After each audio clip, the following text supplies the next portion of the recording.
금융피해 절대 안 당한다. 이것만 알아두시면 됩니다. 안녕하세요. 오늘도 시니어분들에게 좋은 정보를 선사하는 시니어 정보톡입니다. 최근 뉴스에서 보이스피싱과 같은 전자금융피해 기사들이 속속 들어오고 있습니다. 정말 한평생 피같이 모은 돈이 한 방에 날아가는 것만큼 억울하고 가슴 아픈 일이 없을 텐데요. 요즘에는 사기 수법이 정말 다양해지고 고도화되다 보니까 머리가 똑똑한 우리 시니어분들께서도 가끔 알쏭달쏭한 일이 벌어질 수 있습니다. 이러한 고도화된 수법 사기에 많은 국민들이 피해를 보다 보니 최근 금융감독원에서는 금융피해 방지에 대한 포스터를 제작하여 배포하기 시작하였습니다. 네, 맞습니다. 오늘은 영리하게 금융피해를 피하거나 당하지 않는 법에 대해 설명을 드릴 겁니다. 이번에 한번 제대로 알아두면 앞으로 절대 금융피해를 당할 일이 없으실 테니까요. 꼭 끝까지 시청해 주시길 바라겠습니다. 1번 전화금융사기 수법을 파악하자. 전화사기란 전화나 문자, 메신저를 통하여 남을 속이거나 거짓말을 해서 타인의 재산을 빼앗는 범죄 행위를 일컫습니다. 나날이 범죄 행위가 발전하면서 지속적으로 문자 메시지로 사기 문자가 푸시가 들어오고 있는 상황이고 피해자 역시 가장 많이 나오는 수법이기도 합니다. 사실 이런 고전적 수법을 누가 당하느냐라고 생각이 드실 수도 있겠지만 이렇게 사기당한 뉴스는 매번 기사로 나오고 있으며 사기를 당했지만 당한 사실이 부끄러워서 남에게 말 못한 사람들도 정말 많이 있을 겁니다. 먼저 전화 사기의 주요 방법으로는 가족, 지인, 금감원, 경찰청을 사칭하거나 협박하는 등의 방법이 있습니다. 그럼 가족과 지인 관련된 사기 수법부터 알아보겠습니다. 대상은 보통 연세가 지긋하신 어르신분들을 대상으로 사기가 이루어지게 됩니다. 이러한 행위는 갑작스럽게 벌이는 것이 아닌 사전에 철저한 정보 수집을 통해 이루어지게 됩니다. 사기범들은 대상자의 꾸준한 개인정보 탈취 행각을 사전에 벌입니다. 탈취 방법은 매우 다양하게 있습니다. 개인정보를 외부로부터 살 수도 있고요. 미끼 문자를 던져서 질문으로 유도하는 방법도 있습니다. 결국 그들은 성별이나 자녀 유무, 재산, 나이 등 여러 가지의 정보를 탈취한 후에 대상자에 대한 정보를 갖고 사기를 본격적으로 시작하게 됩니다. 사기범들은 대상자에게 자녀가 납치됐다는 둥, 자녀가 지금 병원에 있어 급한 수술을 위해 빠르게 입금을 해달라는 둥, 대상자만이 알 수 있는 그런 개인 정보들을 말해주면서 신뢰를 쌓은 후에 다양한 상황을 연출하고 급한 금액 인출을 유도하는 사기 수법입니다. 마찬가지로 개인정보 등을 해킹해서 친구를 가장하고 급박한 상황을 연출 후 돈을 입금시키게 하는 방법도 있습니다. 금감원이나 경찰청 같은 국가기관들에 대한 수법은 매우 치밀합니다. 전화를 받으면 항상 지방검찰청 혹은 본청 누구라고 소속을 밝힌 후에 당신의 계좌가 위험하다라는 멘트로 시작이 됩니다. 보통 자주 사용하는 방법으로는 당신의 계좌가 현재 대포 통장으로 범죄에 노출이 되어 있기 때문에 통장에 있는 재산이 위험할 수 있으니 일단 모든 잔액을 비우라고 말하는 것이 보편적입니다. 그리고 사기범은 모든 잔액을 금감원에서 통제해드릴 테니까 여기로 입금하시면 된다고 입금할 계좌번호를 가르쳐주게 됩니다. 지금 딱 들어도 굉장히 의심스럽기 때문에 안 당할 것 같지만요. 이러한 전화를 통한 사기 범죄가 지난해에만 300명 이상의 피해자가 발생됐다는 점 꼭 명심해 주시길 바라겠습니다. 2번 대출금 가로채기 수법. 고금리의 대출을 받고 있는 사람에게 저금리로 전환시켜주겠다고 유도를 해서 대출 전환 과정에서 모든 대출금들을 가로채는 범죄 행위를 일컫습니다. 전화 사기 수법과 마찬가지로 이들은 피해자의 개인정보를 통해 사기 행각을 벌이게 됩니다. 사기범들은 피해자들의 재직증명서나 대출 신청서, 급여 명세서 등을 위조하여 피해자들이 금융회사로부터 대출금을 받게 하고 대출금의 일부를 수수료 명목으로 가로채는 행위를 하기도 하고요. 대출금 전액을 빼돌리기도 합니다. 현 시국에는 비대면이나 환경적 요인을 언급하면서 긴급 생계대출이나 소상공인 저금리 대출 등으로 피해자에게 문자 메시지를 보내는 것이 가장 널리 알려진 수법입니다. 사기범들은 피해자들에게 가짜 은행번호로 안내전화를 받게 한 후에 저금리 대출을 받기 위해선 신용도가 중요한데 신용도가 떨어지지 않으시려면 기존 대출금을 상환해야 신용등급을 올릴 수 있다라는 말을 하며 은행 직원을 보낼 테니 얼굴 보시고 현금을 맡기시면 된다라는 말로 피해자를 꼬시기도 하니까요. 굉장히 주의하셔야 됩니다. 3번 저신용등급자를 대상으로 하는 대출 사기. 이는 저신용등급자, 즉 신용대출이 힘든 대상에게만 사용하는 수법이고요. 피해자의 어려운 사정을 악용한 매우 질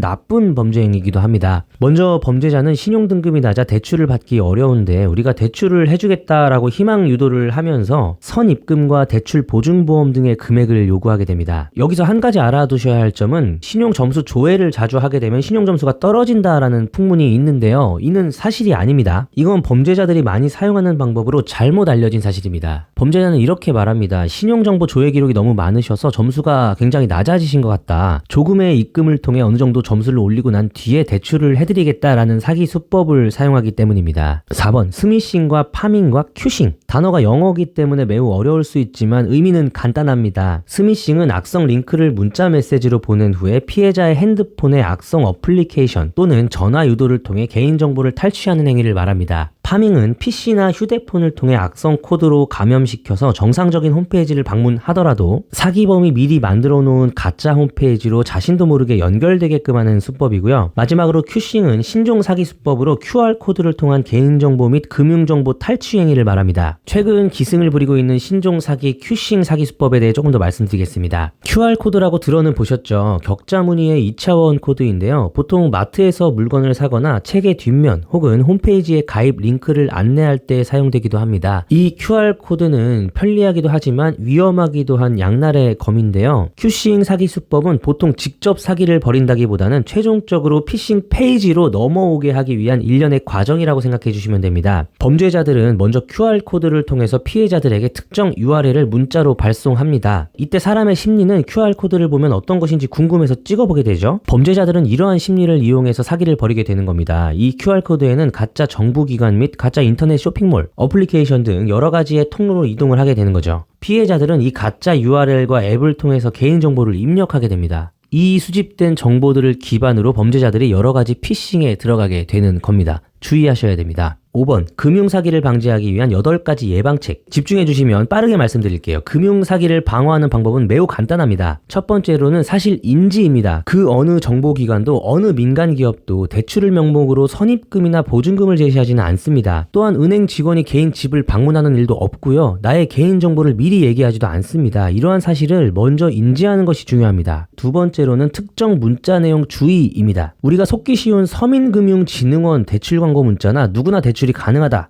신용불량자 대출 등의 자극적이고 혹할 수 있는 문자는 그냥 무조건 걸러주시는 게 좋습니다. 세 번째로는 낯선 사람에게는 절대로 개인정보를 주시면 안 됩니다. 개인정보는 말 그대로 개인만이 가지고 있는 정보입니다. 평소에 개인적인 문자를 쓰실 때도 절대 이 개인정보가 노출되는 것이 안 좋습니다. 이 정보가 유출되면 분명 범죄자들의 악수법에 노출이 되니까요. 개인정보를 철저하게 지키시는 것이 좋습니다. 네 번째로는 현금 지급기 유도입니다. 그 어느 기관이든 누구든 간에 현금 지급기에 가서 현금을 인출 혹은 출금하라는 말을 듣는 순간 바로 전화나 문자를 그만하시면 됩니다. 다섯 번째로는 불분명한 메신저는 모두 삭제하세요. 평소에 잘 안 보던 내가 모르는 번호로 링크나 QR코드가 들어오게 되면 궁금해하지 마시고요. 모두 삭제하시기 바랍니다. 99%는 사기라고 볼 수 있습니다. 여섯 번째로는 정기적인 비밀번호 변경과 공공장소에서의 와이파이 연결을 조심하셔야 합니다. 이건 사실 저도 잘 못하고 있는 부분이긴 한데요. 비밀번호의 경우는 오랜 시간 지속 운영할 경우에 분명히 노출될 위험에 빠져들게 됩니다. 우리 왜 인터넷 사이트에 접속하면 비밀번호가 변경된 지 90일이 지났습니다. 새로운 비밀번호로 변경해주세요. 이런 거 막 뜨잖아요. 그게 괜히 나오는 게 아니더라고요. 그렇게 정기적으로 비밀번호를 변경해 주시고 또 공공장소에서 와이파이를 사용하실 때는 인터넷 뱅킹이나 개인 정보를 입력해야 되는 그런 어플리케이션 사용은 가급적 피하시는 게 좋습니다. 일곱 번째로는 보안 프로그램을 핸드폰에 설치하시기 바랍니다. 모든 악성 코드를 다 걸을 순 없지만 최근에는 그래도 보안 프로그램이 매우 안전하게 출시가 되고 있으니까요. 어느 정도의 사기 문자나 링크는 접속을 차단시킬 수 있습니다. 마지막으로 수상한 어플리케이션, 수상한 앱은 설치하지 않는 것입니다. 인터넷을 쇼핑하거나 게임을 찾다 보면 수상한 앱들이 한 번씩 발견되곤 합니다. 이러한 출처가 불분명한 게임이나 앱은 악성 앱일 확률이 다분하니까요. 설치를 삼가해 주시는 게 좋습니다. 여기까지 금융사기에 대한 종류와 사례 예방법까지 안내를 드렸습니다. 금융사기는 매년 많은 피해자가 발생되는 범죄이며 나날이 발전하고 고도화되고 있습니다. 위의 사례가 아니더라도 꼭 수상한 점이 발견이 되시면 침착하게 다시 한번 생각해 보시고 행동하는 것이 중요하겠습니다. 오늘 내용은 여기까지입니다. 영상이 도움이 되셨다면 구독과 좋아요 부탁드릴게요. 오늘도 활기찬 하루 보내시기를 바라면서 저는 더 좋은 정보를 찾으러 가보도록 하겠습니다. 감사합니다. 지금까지 시니어 정보톡이었습니다.